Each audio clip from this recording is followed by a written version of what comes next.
to solola na message na yo mokonzi alola tindinga na solola na yo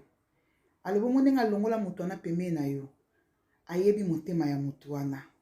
ayebi ba complot mutu wana zo salela yo ayebi ba plan ya mabe oyo ye azobongisa pona yo mais yo motema no eza pembe yo zo kanisele makambo malamu yo zo bongisele mamba kitoko olobaka bolamu na ye ata yo yoki alobi mabe na yo okoka koloba mabe te nzamba azotala motema na alobi non message abi na ngana pesa yo alobi 2022 o eza ane na yo banda ko confesser makambo malamu banda koloba mama kitoko pona vie na yo alongolaki ye po ayebi ndenga tongaka yo na absence na yo ayebi ba complot na ye masolo ne ya mabe oyo azobongisa pona yo ayokaki yango nzamba bi ayokaki nyonso ya mabe oyo azobongisa pona yo yango alongoli ye pembe na oko regrette te alobi na ngana yebisa yo 2022 oyo eza ya